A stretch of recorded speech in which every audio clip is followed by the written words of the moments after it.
Good morning. Let's start our Monday class. And on Mondays, we read from Shiv Purana. And let's do the prayers first. Om Guru Brahma, Guru Vishnu, Guru Devo Maheshwara, Guru Sakshat Parbrahma, Tasmai Shri Guru Namaha. Om Bhuvava Swaha, Tatsavitra Vareneyam, Bhargo Devasya Dhimahi, Diyo Yo Nah Prachodayat. Asto Ma Sadgamya, Tamso Ma Jyotirgamya, Mrityorma Amritam Gamya.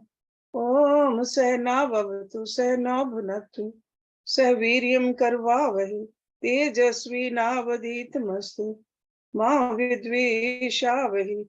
Om Shanti Shanti Shanti. We are on page number 568. And this story which I'm going to read, I'm sure most of you are familiar with, because during Shivratri, often Pandits, they recite this story in some form or the other. अनजान में शिवरात्रि व्रत करने से एक भील पर भगवान शंकर की अद्भुत कृपा। ऋषियों ने पूछा, सूत जी, पूर्व काल में किसने इस उत्तम शिवरात्रि व्रत का पालन किया था, और अनजान में भी इस व्रत का पालन करके किसने कौन सा फल प्राप्त किया था? सूत जी ने कहा, ऋषियों, तुम सब लोग सुनो, मैं इस विषय में एक निषाद का प्राचीन इतिहास सुनाता हूँ, जो सब पापों का नाश करने वाला है। पहले की बात है, किसी वन में एक भील रहता था, जिसका नाम था गुरु ध्रुव। उसका कुटुंब बड़ा था तथा वह बलवान और क्रूर स्वभाव का होने के साथ ही क्रूरता पूर्वक कर्म में तत्पर रहता था। वह प्रतिदिन वन में जाकर मृगों को मारता और वहीं रहकर नाना प्रकार की चोरियां करता था। उसने बचपन से ही कभी कोई शुभ कर्म नहीं किया था। इस प्रकार वन में रहते हुए उस दुरात्मा भील का बहुत समय बीत गया। तदनंतर एक दिन बड़ी सुंदर एवं शुभ कारक शिवरात्रि आई, किंतु वह दुरात्मा घने जंगल में निवास करने वाला था, इसलिए उस व्रत को नहीं जानता था। उसी दिन उस भील के माता पिता और पत्नी ने भूख से पीड़ित होकर उससे याचना की, वनेचे, हमें खाने को दो। उनकी इस प्रकार याचना करने पर वह तुरंत धनुष लेकर चल दिया और मृगों के शिकार के लिए सारे वन में घूमने लगा। देव योग से उसे उस दिन कुछ भी नहीं मिला और सूर्य अस्त हो गया। इससे उसको बड़ा दुख हुआ और वह सोचने लगा, अब मैं क्या करूं, कहाँ जाऊं? आज तो कुछ नहीं मिला। घर में जो बच्चे हैं उनका तथा माता पिता का क्या होगा? मेरी जो पत्नी है उसकी भी दशा क्या होगी? अतः मुझे कुछ लेकर ही घर जाना चाहिए, अन्यथा नहीं। ऐसा सोचकर वह व्याध एक जलाशय के समीप पहुंचा और जहां पानी में उतरने का घाट था, वहां जाकर खड़ा हो गया। वह मन ही मन विचार करता था कि यहाँ कोई ना कोई जीव पानी पीने के लिए अवश्य आएगा, उसी को मारकर कृत्य कृत्य हो उसे साथ लेकर प्रसन्नता पूर्वक घर को जाऊंगा। ऐसा निश्चय करके वह व्याध एक बेल के पेड़ पर चढ़ गया और वहीं जल साथ लेकर बैठ गया। उसके मन में केवल यही चिंता थी कि कब कोई जीव आएगा और कब मैं उसे मारूंगा।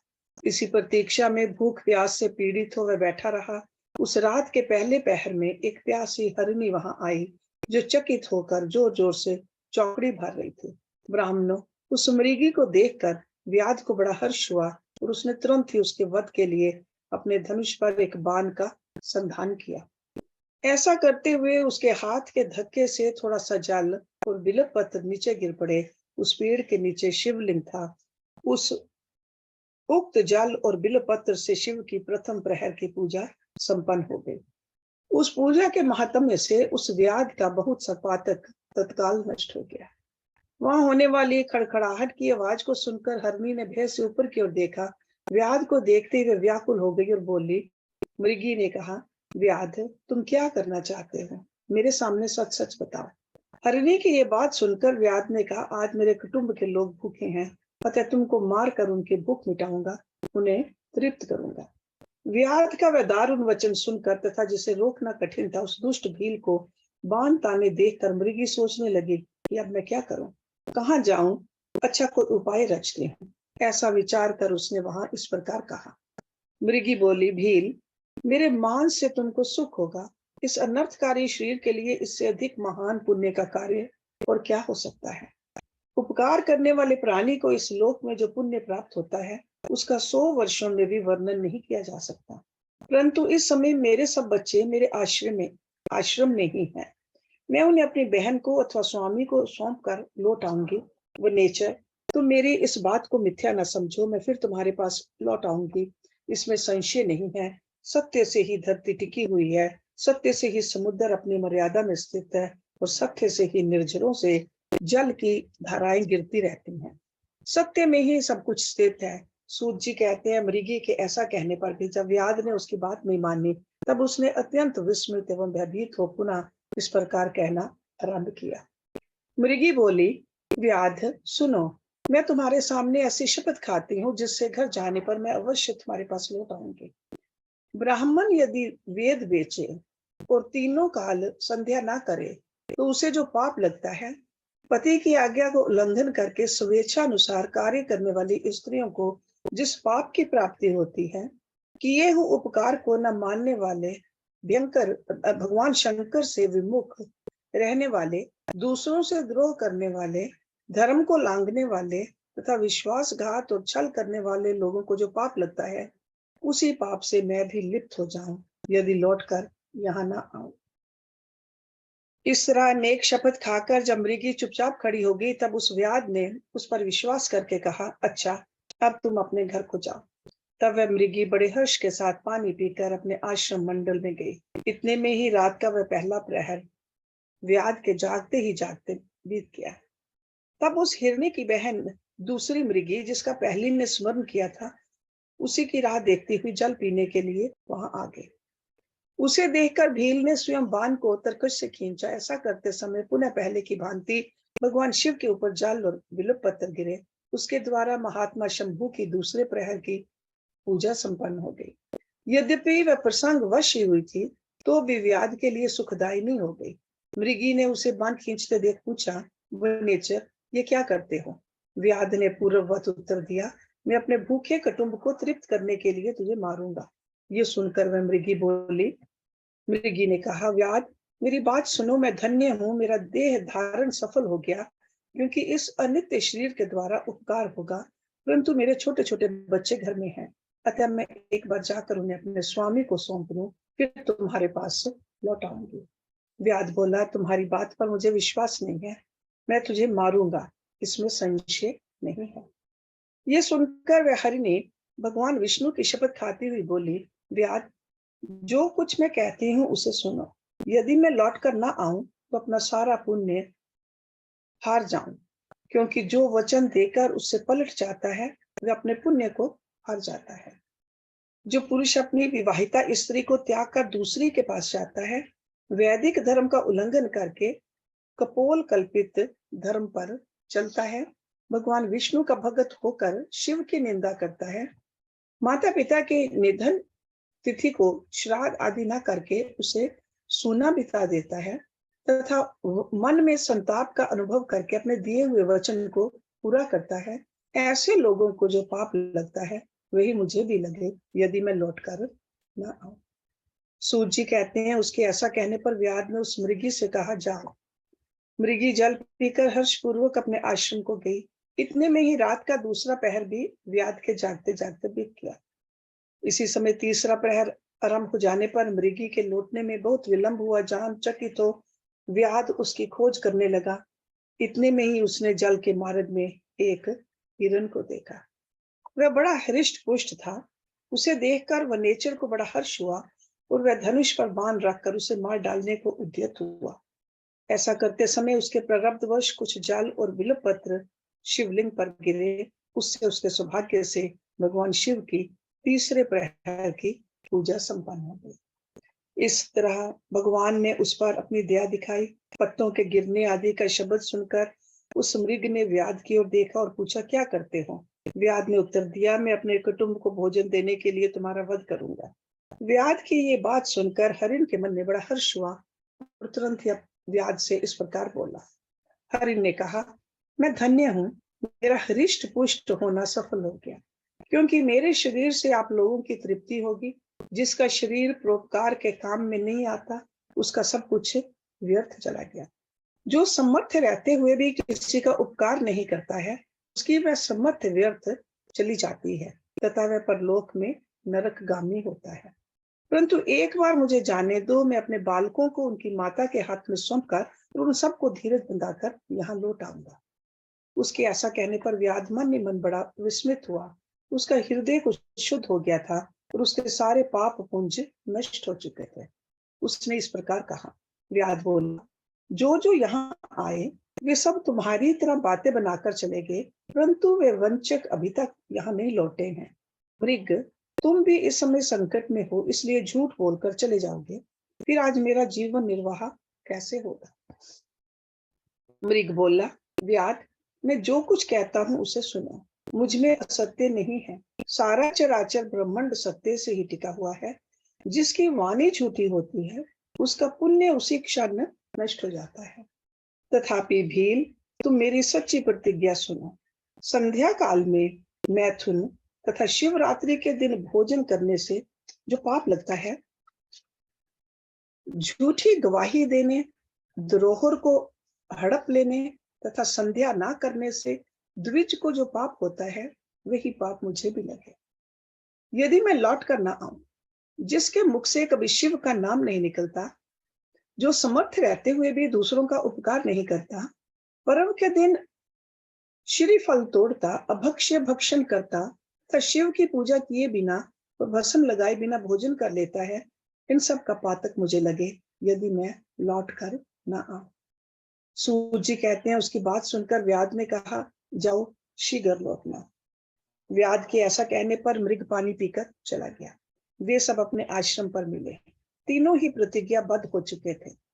आपस में एक दूसरे के वृतांत को भली भांति सुनकर सत्य के पाश से बंधे हुए उन सब ने यही निश्चय किया कि वहां अवश्य जाना चाहिए। इस निश्चय के बाद वहां बालकों को आश्वासन देकर वे सब के सब जाने के लिए उत्सुक हो गए।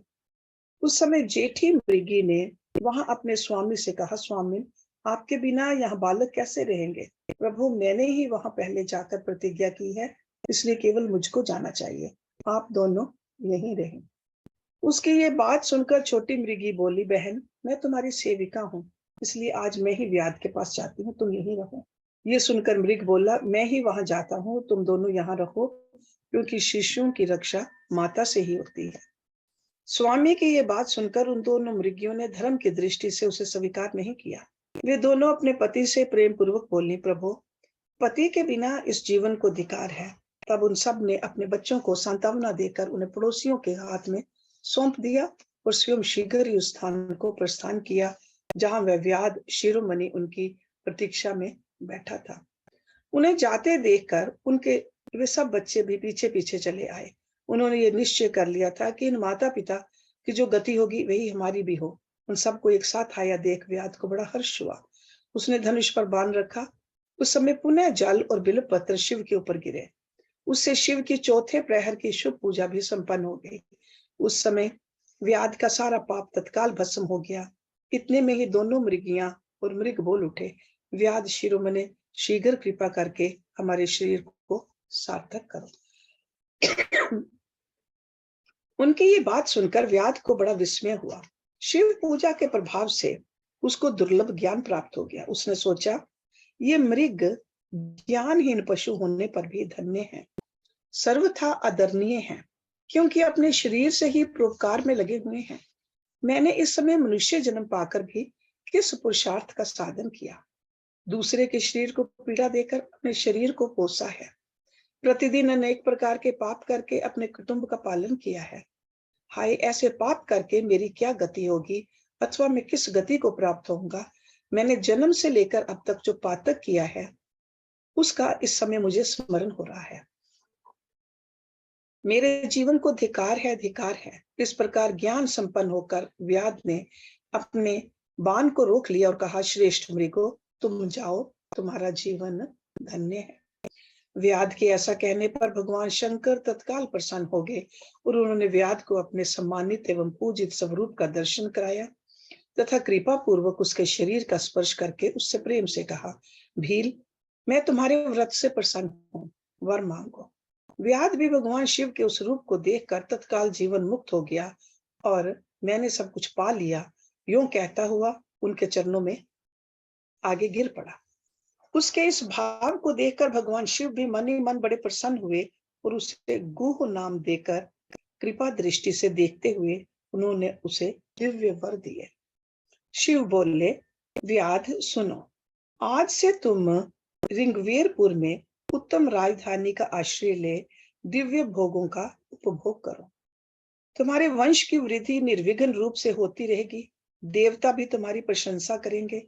व्याध, मेरे भक्तों पर स्नेह रखने वाले भगवान श्री राम एक दिन निश्चय ही तुम्हारे घर पधारेंगे और तुम्हारे साथ मित्रता करेंगे। तुम मेरी सेवा में मन लगाकर दुर्लभ मोक्ष पा जाओगे। इसी समय वे सब मृग भगवान शंकर का दर्शन और प्रणाम करके मृग योनि से मुक्त हो गए तथा दिव्य देहधारी हो विमान पर बैठकर शिव के दर्शन मात्र से शाप मुक्त हो दिव्य धाम को चले गए। तब से अर्बुद पर्वत पर भगवान शिव व्याधेश्वर के नाम से प्रसिद्ध हुए, जो दर्शन और पूजन करने पर तत्काल भोग और मोक्ष प्रदान करने वाले हैं। महर्षियों, वह व्याध भी उस दिन से दिव्य भोगों का उपभोग करता हुआ अपनी राजधानी में रहने लगा। उसने भगवान श्री राम की कृपा पाकर शिव का सायुज्य प्राप्त कर लिया। अनजान में ही इस व्रत का अनुष्ठान करने से उसको सायुज्य मोक्ष मिल गया। फिर जो भक्ति भाव से संपन्न होकर इस व्रत को करते हैं, वे शिव का शुभ सायुज्य प्राप्त कर लें, इसके लिए तो कहना ही क्या है। संपूर्ण शास्त्रों तथा अनेक प्रकार के धर्मों के विषय में भली भांति विचार करके इस शिवरात्रि व्रत को सबसे उत्तम बताया गया है। इस लोक में जो नाना प्रकार के व्रत, विविध तीर्थ, भांति भांति के विचित्र दान, अनेक प्रकार के यज्ञ, तरह तरह के तप तथा बहुत से जप हैं, वे सब इस शिवरात्रि व्रत की समानता नहीं कर सकते। इसलिए अपना हित चाहने वाले मनुष्यों को इस शुभ व्रत का अवश्य पालन करना चाहिए। ये शिवरात्रि व्रत दिव्य है, इससे सदा भोग और मोक्ष की प्राप्ति होती है। महर्षियों, ये शुभ शिवरात्रि व्रत राज के नाम से विख्यात है। इसके विषय में सब बातें मैंने तुम्हें बता दी। अब और क्या सुनना चाहते हैं? नेक्स्ट चैप्टर, मुक्ति और भक्ति के स्वरूप का विवेचन। ऋषियों ने पूछा, सूत जी, आपने बारंबार मुक्ति का नाम लिया है, यहाँ मुक्ति मिलने पर क्या होता है? मुक्ति में जीव की कैसी अवस्था होती है, ये हमें बताइए। सूत जी ने कहा, महर्षियों सुनो, मैं तुमसे संसार कलेश का निवारण तथा परमानंद का दान करने वाली मुक्ति का स्वरूप बताता हूँ। मुक्ति चार प्रकार की कही गई है, सारूपिया, सालोक्या, सानिध्या तथा चौथी सायुज्या। And the meanings of this is sarupya. That means when you acquire exactly the bodily features of a Lord. So it means that you look divine. And salokya, you live in the same planet, same place as God. And sanithya, you feel that you are under the guidance and the protection of God, sanithya, constantly. And sayujya, you completely merge with God. Okay, so sarupya, salokya, sanidhya and sayujya. इस शिवरात्रि व्रत से सब प्रकार की मुक्ति सुलभ हो जाती है।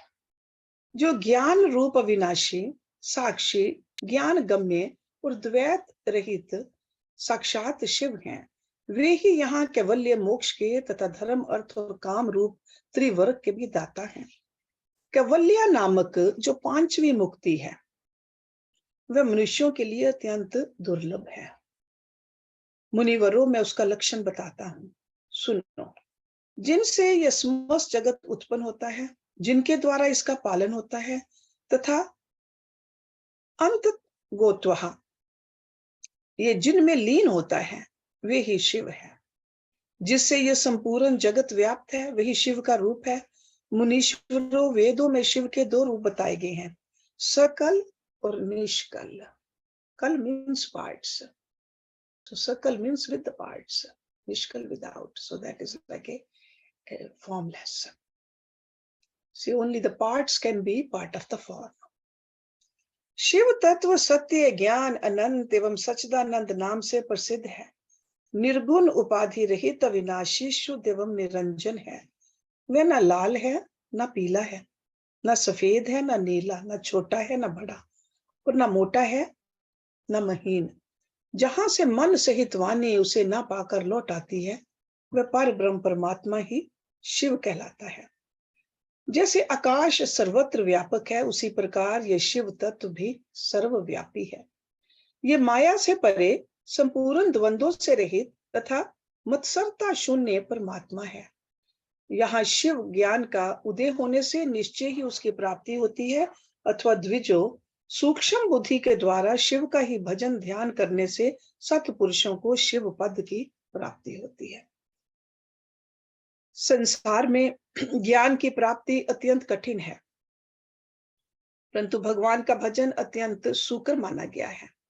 इसलिए संत शिरोमणि पुरुष मुक्ति के लिए भी शिव का भजन ही करते हैं।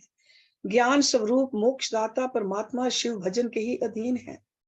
भक्ति से ही बहुत से पुरुष सिद्धि लाभ करके प्रसन्नता पूर्वक परम मोक्ष पा गए हैं।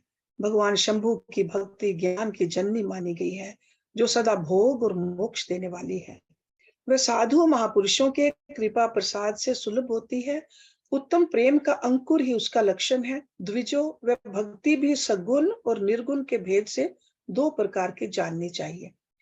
वह वैधि और स्वभाव की, ये दो भेद और होते हैं। वैध की means when it's based upon the customs and the rituals, vaidhi. okay? इनमें वैधि की अपेक्षा स्वाभिकी श्रेष्ठ मानी गई है।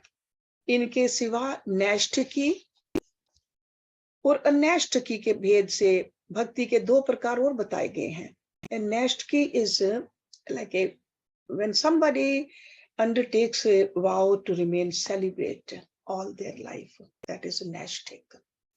Okay? और अनैष्ठिकी एक ही प्रकार की। फिर विहिता और अविहिता। विहिता मीन्स प्रिस्क्राइब्ड।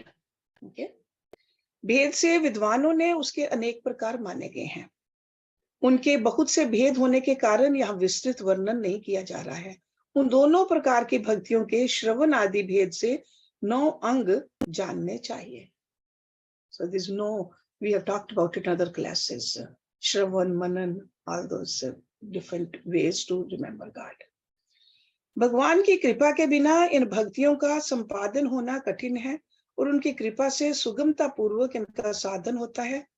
द्विजो, भक्ति और ज्ञान को शंभु ने एक दूसरे से भिन्न नहीं बताया है। Okay? So you got to understand that knowledge is needed to cultivate the love. And love has to be there to get the benefit of the knowledge. Okay? They complement each other. Okay? They are not contrary to each other. इसलिए उनमें भेद नहीं करना चाहिए। ज्ञान और भक्ति दोनों के ही साधक को सदा सुख मिलता है। ब्राह्मणों, जो भक्ति का विरोधी है, उसे ज्ञान की प्राप्ति नहीं होती। भगवान शिव की भक्ति करने वाले को ही शीघ्रता पूर्वक ज्ञान प्राप्त होता है। अतः मुनीश्वरों, महेश्वर की भक्ति का साधन करना आवश्यक है। उसी से सबकी सिद्धि होगी, इसमें संशय नहीं है। महर्षियों, तुमने जो कुछ पूछा था उसी का मैंने वर्णन किया है। इस प्रसंग को सुनकर मनुष्य सब पापों से निसंदेह मुक्त हो जाता है। नेक्स्ट चैप्टर, शिव, विष्णु, रुद्र और ब्रह्मा के स्वरूप का विवेचन। ऋषियों ने पूछा, शिव कौन है, विष्णु कौन है, रुद्र कौन है और ब्रह्मा कौन है? इन सब में निर्गुण कौन है? हमारे इस संदेह का आप निवारण कीजिए। सूत जी ने कहा, महर्षियों, वेद और वेदांत के विद्वान ऐसा मानते हैं कि निर्गुण परमात्मा से सर्वप्रथम जो सगुण रूप प्रकट हुआ, उसी का नाम शिव है। शिव से पुरुष सहित प्रकृति उत्पन्न हुई। उन दोनों ने मूल स्थान में स्थित जल के भीतर तप किया। वह स्थान पंचक्रोशी काशी के नाम से विख्यात है, जो भगवान शिव को अत्यंत प्रिय है।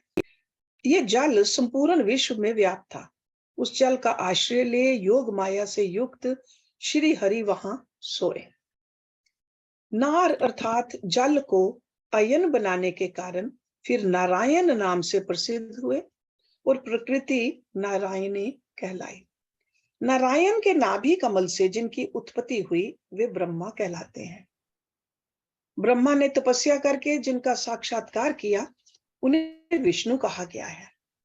ब्रह्मा और विष्णु के विवाद को शांत करने के लिए निर्गुण शिव ने जो रूप प्रकट किया उसका नाम महादेव है।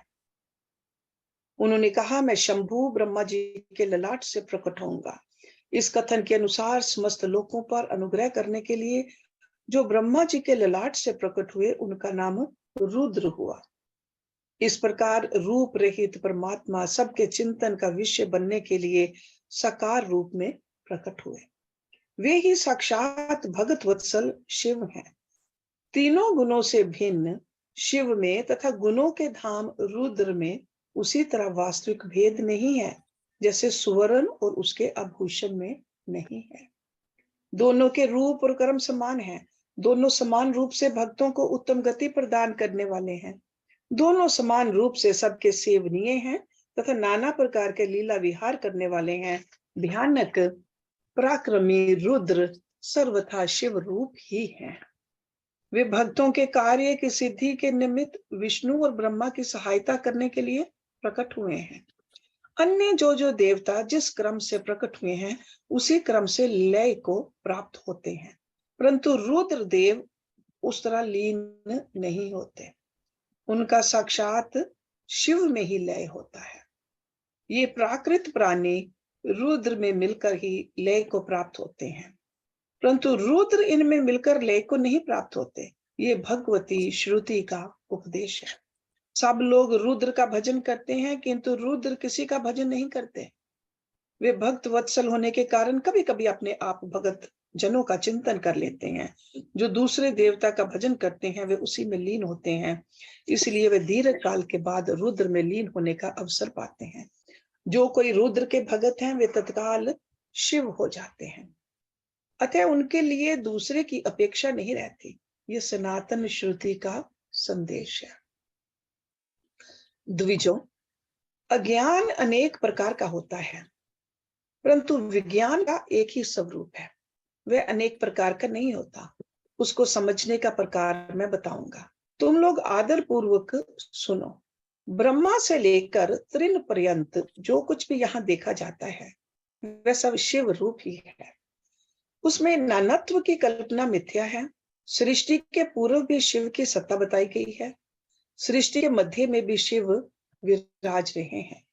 सृष्टि के अंत में भी शिव रहते हैं और जब सब कुछ शून्यता में परिणत हो जाता है उस समय भी शिव की सत्ता रहती है। अतः मुनीश्वरों, शिव को ही चतुर्गुण कहा गया है। वे ही शिव शक्तिमान होने के कारण सगुण जानने योग्य हैं। इस प्रकार वे सगुण निर्गुण के भेद से दो प्रकार के हैं।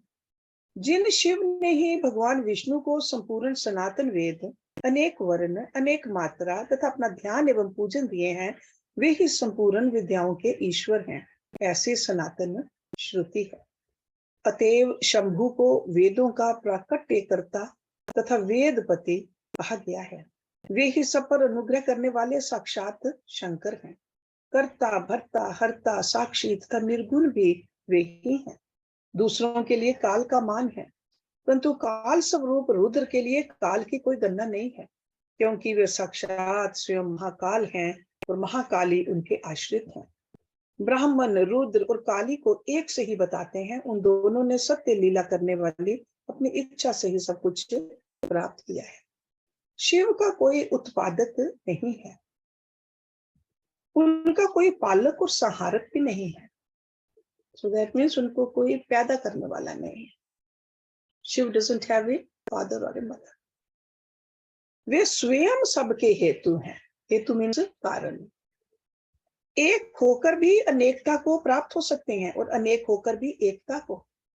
एक ही बीज बाहर होकर वृक्ष और फल आदि के रूप में परिणत होता हुआ उन्हें बीज भाव को प्राप्त हो जाता है। इसी प्रकार शिव रूपी महेश्वर स्वयं एक से अनेक होने में हेतु है। ये उत्तम शिव ज्ञान तत्वता बताया गया है। ज्ञानवान पुरुष ही इसको जानता है, दूसरा नहीं। मुनि बोले, सूत जी, आप लक्षण सहित ज्ञान का वर्णन कीजिए, जिसको जानकर मनुष्य शिव भाव को प्राप्त हो जाता है। सारा जगत शिव कैसे है, अथवा शिव ही संपूर्ण जगत कैसे है? ऋषियों का यह प्रश्न सुनकर पौराणिक शिरोमणि सूत जी ने भगवान शिव के चरणार बिंदों का चिंतन करके उनसे कहा, शिव संबंधी तत्व ज्ञान का वर्णन तथा उसकी महिमा, कोटि रुद्र संहिता का महात्म्य एवं उपसंहार। सूत जी ने कहा, ऋषियों, मैंने शिव ज्ञान जैसा सुना है उसे बता रहा हूं, तुम सब लोग सुनो। वह अत्यंत गूढ़ और परम मुख्य स्वरूप है। ब्रह्मा, नारद, सनक आदि मुनि, व्यास तथा कपिल, इनके समाज में इन्हीं लोगों ने निश्चय करके ज्ञान का जो स्वरूप बताया है, उसी को यथार्थ ज्ञान समझना चाहिए। संपूर्ण जगत शिव में है। ये ज्ञान सदा अनुशीलन करने योग्य है। सर्वज्ञ विद्वान को यह निश्चित रूप से जानना चाहिए कि शिव सर्वमय है। ब्रह्मा से लेकर तृण पर्यंत जो कुछ जगत दिखाई देता है, वह सब शिव ही है। वे महादेव जी ही शिव कहलाते हैं। जब उनकी इच्छा होती है तब वे इस जगत की रचना करते हैं। वे ही सबको जानते हैं, उनको कोई नहीं जानता। वे इस जगत की रचना करके स्वयं इसके भीतर प्रविष्ट होकर भी इससे दूर हैं। वास्तव में उनका इसमें प्रवेश नहीं हुआ है, क्योंकि वे निर्लिप्त सच्चिदानंद स्वरूप हैं। जैसे सूर्य आदि ज्योतियों का जल में प्रतिबिंब पड़ता है, वास्तव में जल के भीतर उनका प्रवेश नहीं होता। उसी प्रकार साक्षात शिव के विषय में समझना चाहिए। वस्तुतः तो वे स्वयं ही सब कुछ हैं। मतभेद अज्ञान है, क्योंकि शिव से भिन्न किसी द्वैत वस्तु की सत्ता नहीं है। संपूर्ण दर्शनों में मतभेद ही दिखाया जाता है, परंतु वेदांती नित्य अद्वैत तत्व का वर्णन करते हैं। जीव परमात्मा शिव का ही अंश है, परंतु अविद्या से मोहित होकर अवश हो रहा है और अपने को शिव से भिन्न समझता है। अविद्या से मुक्त होने पर वह शिव ही हो जाता है। शिव सबको व्याप्त करके स्थित हैं और संपूर्ण जंतुओं में व्यापक हैं। वे जड़ और चेतन सबके ईश्वर होकर स्वयं ही सबका कल्याण करते हैं। जो विद्वान पुरुष वेदांत मार्ग का आश्रय ले उनके साक्षात्कार के लिए साधना करता है, उसे वह साक्षात्कार रूप फल अवश्य प्राप्त होता है। व्यापक अग्नि तत्व प्रत्येक काष्ठ में स्थित है, परंतु जो उस काष्ठ का मंथन करता है, वही असंदिग्ध रूप से अग्नि को प्रकट करके देखता है। उसी तरह जो बुद्धिमान यहाँ भक्ति आदि साधनों का अनुष्ठान करता है, उसे अवश्य शिव का दर्शन प्राप्त होता है, इसमें संशय नहीं है। सर्वत्र केवल शिव है, शिव है, शिव है, दूसरी कोई वस्तु नहीं है। वे शिव भ्रम से ही सदा नाना रूपों में भासित होते हैं। जैसे समुद्र, मिट्टी अथवा स्वर्ण ये उपाधि भेद से नानत्व को प्राप्त होते हैं, उसी प्रकार भगवान शंकर भी उपाधियों से ही अनेक रूपों में भांसते हैं। कार्य और कारण में वास्तविक भेद नहीं होता, केवल भ्रम से भरी हुई बुद्धि के द्वारा ही उसमें भेद की प्रतीति होती है। भ्रम दूर होने पर भेद बुद्धि का नाश हो जाता है। जब बीज से अंकुर उत्पन्न होता है, तब वह नानत्व को प्रकट करता है। फिर अंत में वह बीज रूप में ही स्थित होता है और अंकुर नष्ट हो जाता है। ज्ञानी बीज रूप में ही स्थित हैं और नाना प्रकार के विकार अंकुर रूप हैं। उन विकार स्वरूप अंकुरों की निवृत्ति हो जाने पर पुरुष फिर ज्ञानी रूप में ही स्थित होता है। इसमें अन्यथा विचार नहीं करना चाहिए। सब कुछ शिव है और शिव ही सब कुछ है। शिव तथा संपूर्ण जगत में कोई भेद नहीं है। फिर क्यों कोई अनेकता देखता है और क्यों एकता ढूंढता है? जैसे एक ही सूर्य नामक ज्योति जल आदि उपाधियों में विशेष रूप से नाना प्रकार की दिखाई देती है, उसी प्रकार शिव भी हैं। जैसे आकाश सर्वत्र व्यापक होकर भी स्पर्श आदि बंधन में नहीं आता, उसी प्रकार व्यापक शिव भी कहीं नहीं बंधते। अहंकार से युक्त होने के कारण शिव का अंश जीव कहलाता है। उस अहंकार से मुक्त होने पर वह साक्षात शिव ही है। Okay, so ankar is the one, the big problem here for us. So let me read it again. अहंकार से युक्त होने के कारण शिव का अंश जीव कहलाता है। उस अहंकार से मुक्त होने पर वह साक्षात शिव ही है। कर्मों के भोग में लिप्त होने के कारण जीव तुच्छ है और निर्लिप्त होने के कारण शिव महान है। जैसे एक ही स्वर्ण आदि चांदी आदि से मिल जाने पर कम कीमत का हो जाता है, उसी प्रकार अहंकार युक्त जीव अपना महत्व खो बैठता है। जैसे क्षार आदि से शुद्ध किया हुआ उत्तम स्वर्ण आदि पूर्ववत बहुमूल्य हो जाता है, उसी प्रकार संस्कार विशेष से शुद्ध होकर जीव भी शुद्ध हो जाता है। पहले सतगुरु को पाकर भक्ति भाव से युक्त हो शिव बुद्धि से उनका पूजन और स्मरण आदि करें। गुरु में शिव बुद्धि करने से सारे पाप आदि मल शरीर से निकल जाते हैं। उस समय अज्ञान नष्ट हो जाता है और मनुष्य ज्ञानवान हो जाता है। उस अवस्था में अहंकार मुक्त निर्मल बुद्धि वाला जीव भगवान शंकर के प्रसाद से पुनः शिव रूप हो जाता है। जैसे दर्पण में अपना रूप दिखाई देता है, उसी तरह उसे सर्वत्र शंभू का साक्षात्कार होने लगता है। वही जीवन मुक्त कहलाता है। शरीर गिर जाने पर वह जीवन मुक्त ज्ञानी शिव में मिल जाता है। शरीर प्रारब्ध के अधीन है, जो उस देह के अभिमान से रहित है उसे ज्ञानी माना गया है। जो शुभ वस्तु को पाकर हर्ष से खिल नहीं उठता, अशुभ को पाकर क्रोध या शोक नहीं करता तथा सुख दुख आदि सभी द्वंद्वों में संभाव रखता है, वह ज्ञानवान कहलाता है। आत्म चिंतन से तथा तत्वों के विवेक से ऐसा प्रयत्न करें कि शरीर से अपनी पृथकता का बोध हो जाए।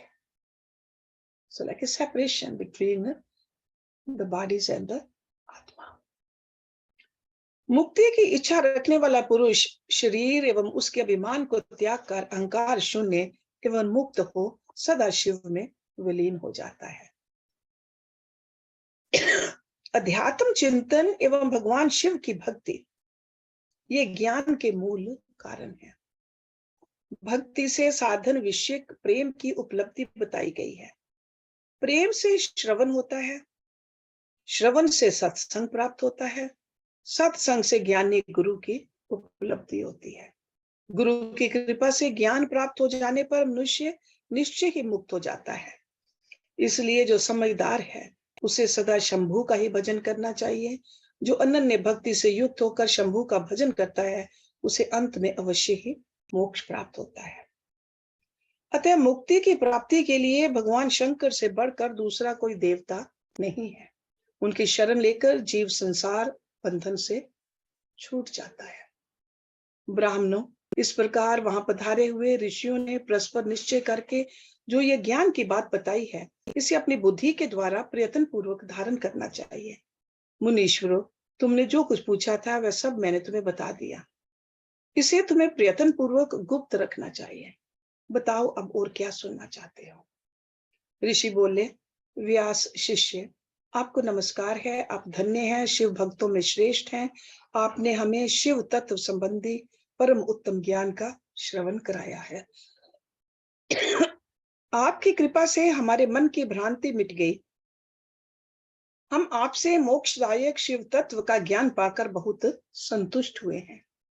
सूत जी ने कहा, द्विजो, जो नास्तिक हो, श्रद्धाहीन हो और शठ हो, जो भगवान शिव का भगत ना हो तथा इस विषय को सुनने की रुचि ना रखता हो, उसे इस तत्व ज्ञान का उपदेश नहीं देना चाहिए। व्यास जी ने इतिहास, पुराणों, वेदों और शास्त्रों का बारंबार विचार करके उनका सार निकालकर मुझे उपदेश दिया है। इसका एक बार श्रवण करने मात्र से सारे पाप भस्म हो जाते हैं। अभगत को भक्ति प्राप्त होती है और भगत की भक्ति बढ़ जाती है। दोबारा सुनने से उत्तम भक्ति प्राप्त होती है। तीसरी बार सुनने से मोक्ष प्राप्त होता है। अतः भोग और मोक्ष रूप फल की इच्छा रखने वाले लोगों को इसका बारंबार श्रवण करना चाहिए। उत्तम फल को पाने के उद्देश्य से इस पुराण की 5 आवृत्तियां करनी चाहिए। ऐसा करने पर मनुष्य उसे अवश्य पाता है, इसमें संदेह नहीं है, क्योंकि ये व्यास जी का वचन है। जिसने इस उत्तम पुराण को सुना है, उसे कुछ भी दुर्लभ नहीं है। ये शिव विज्ञान भगवान शंकर को अत्यंत प्रिय है। ये भोग और मोक्ष देने वाला तथा शिव भक्ति को बढ़ाने वाला है। इस प्रकार मैंने शिव पुराण की ये चौथी आनंददायिनी तथा परम पुण्यमय संहिता कही है, जो कोटि रुद्र संहिता के नाम से विख्यात है। जो पुरुष एकाग्रचित्त हो भक्ति भाव से इस संहिता को सुनेगा या सुनाएगा, वह समस्त भोगों का उपभोग करके अंत में परम गति को प्राप्त कर लेगा। So this is the end of Koti Rudra Samhita. So next week we'll start with the Uma Samhita. Okay. Om Purnamada Purnamidam Purnat Purnamudachyate Purnasya Purnamadaye Purnameva Visheshyate. Om Shanti Shanti Shanti Om.